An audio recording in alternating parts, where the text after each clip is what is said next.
अब्दुल अजीम शेख एक और तहलका न्यूज़ में आपका स्वागत करता हूं।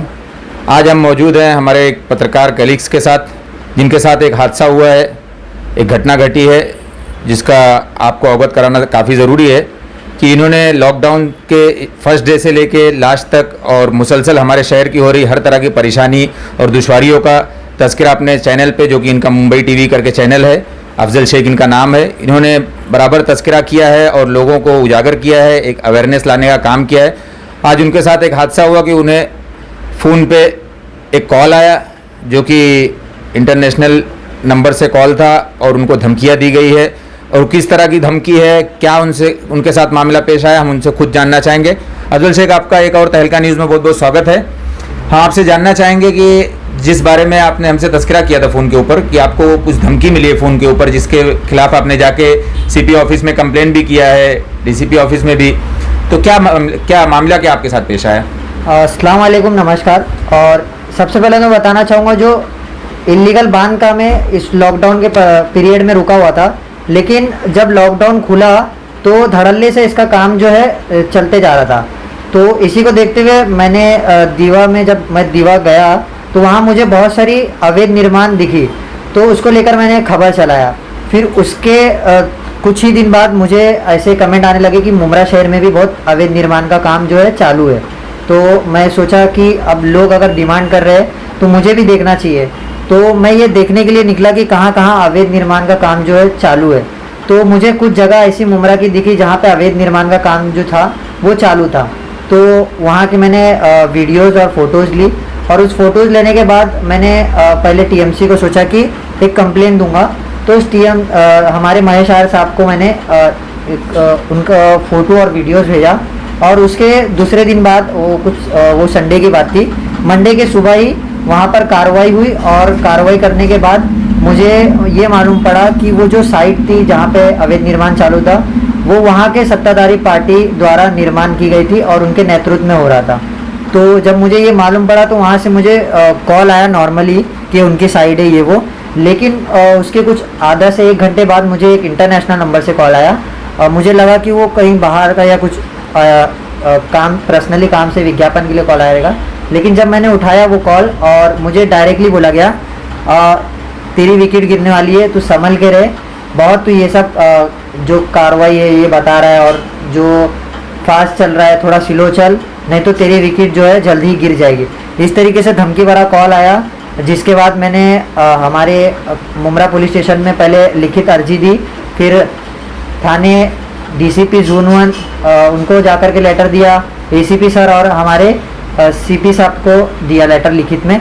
और वहाँ के आने के बाद मुझे उन्होंने सख्त कार्रवाई करने की मांग करी, और उन्होंने कहा, ये आश्वासन दिया मुझे कि जो भी पत्रकार के साथ अगर गलत होता है तो मैं उसके खिलाफ आवाज़ उठाऊँगा। आप डीसीपी ऑफिस, सीपी ऑफिस गए, अपने मुमरा पुलिस स्टेशन से इस बारे में मदद नहीं ली है? वहाँ पे अपने एफआईआर दर्ज नहीं कराया? नहीं, अभी तो कैसा, ये एक धमकी भरा कॉल था जी। मुझे शक है, लेकिन अगर वो वापस से कुछ मेरे पर जैसे जान को खतरा या कुछ ऐसा मुझे लगा कि मेरे पर अटैक करने की कोशिश करिए, तब मैं उनका नाम खुल के ले सकता हूँ, क्योंकि अभी भी मुझे इतना नहीं नॉलेज है कि उन लोग ही थे या कोई और था। सत्ताधारी पार्टी जिसके बारे में आप बोल रहे हैं कि अवैध निर्माण करता थे, अवैध निर्माण उनके मार्गदर्शन में हो रहा था, उनका नाम बताना चाहेंगे आप? नहीं, मैं ऐसा बोल नहीं सकता हूँ, क्योंकि वो जो है, वार्ड कौन सा है? एक अमृत नगर का वार्ड है, वहाँ के बहुत जिम्मेदार है वो, और अच्छा, सत्ता में है। अच्छा, वो दरगाह रोड वाला परिसर। अगर नाम लूंगा तो डायरेक्टली आरोप होगा, क्योंकि वो एक इंटरनेशनल कॉल था। फिर अगर उनसे भी पूछा जाएगा तो यही बोलेंगे कि मुझे कुछ इंटरनेशनल कॉल की रिकॉर्डिंग्स है आपके पास?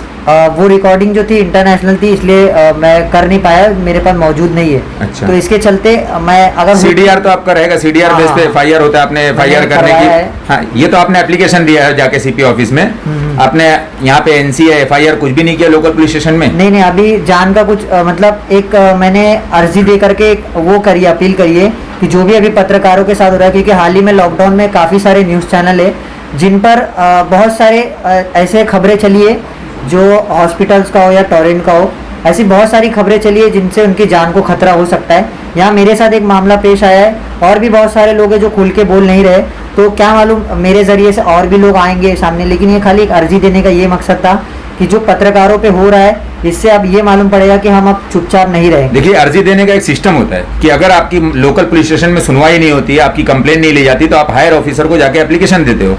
तो ऐसा कुछ मामला, क्योंकि अगर सीनियर्स को एसीपी साहब को, जैसा कि ये सहायक आयुक्त को आपने दिया है, डीसी माननीय पुलिस आयुक्त साहब, या आप बोले एसीपी सर को भी आपने डीसीपी सर को दिया है, तो यही होता है कि भाई जब यहाँ पे अगर पत्रकारों के खिलाफ हो रहे जुल्म, जैसे कि एक पत्रकार के ऊपर और बीच में वार वगैरह कुछ हुआ था, कुछ मामला उसके साथ पेश आया था, तो उसने पहले लोकल पुलिस स्टेशन में वहाँ के जो उस वक्त के आयो थे बोरसे साहब, उनको इन्फॉर्म किया, फिर बाद में सीनियर साहब के पास मामला गया। फिर ऐसा अगर कहीं सुनवाई नहीं होती या आदमी मुतमईन नहीं होता है तो हायर ऑफिसर के पास जाता है। तो इस तरह के आपको इनसे कुछ उम्मीद है? किस वजह से आप सिर्फ सहायक डायरेक्ट आयुक्त साहब को और सहायक आयुक्त के पास ही अर्जी दिए, यहाँ मुमरा पुलिस स्टेशन में आपने कोई एप्लीकेशन रिसीव नहीं कराया? जी, ये मेरा बोल के नहीं, इससे लॉकडाउन में ही काफ़ी सारे पत्रकार जो ऐसे थे जिनको बहुत सारी धमकियाँ और ऐसे मामला भी सामने आए जो उजागर भी हुआ कि बहुत सारे ऐसे मामले थे पत्रकारों को धमकाने का, डराने का या उनके साथ बदसलूकी करने का। तो वो सारे मामले जो थे ना, वो कहीं ना कहीं मुमरा पुलिस स्टेशन तक दबके रह गए। तो ये अगर अपील के जरिए अगर मैं सीपी तक पहुंचाता हूं, इनडायरेक्टली मतलब आप यहाँ जो डिपार्टमेंटल ऑफिसर्स हैं या यहाँ का जो स्टाफ है, उनसे आपको ये था कि शायद ये मामला यहीं दब जाए सत्ताधारी पार्टी के दबाव में आके, इस वजह से आपने हायर ऑफिसर्स को इन्फॉर्म करना बेटर समझा। ओके, ये थे हमारे साथ अफजल खान, मुंबई टीवी के चीफ एडिटर, और उन्होंने किस तरह से अपनी परेशानी और किस तरह उनको धमकी मिली उस बारे में कहा। हम चाहेंगे प्रशासन इनकी पूरी मदद करे, और जिस तरह भी मुमरा के अंदर पत्रकारों को, या जिस तरह इन्होंने बताया भी, और हम सब जानते हैं कि मीडिया इस देश का चौथा स्तंभ है, उसको उखाड़ने और उसको हिलाने की जो लोग भी कोशिश कर रहे हैं, उनके खिलाफ सख्त से सख्त कार्रवाई हो और अफजल की सुरक्षा का पूरा ध्यान रखा जाए और इनको हर तरह की कानूनी मदद मिले।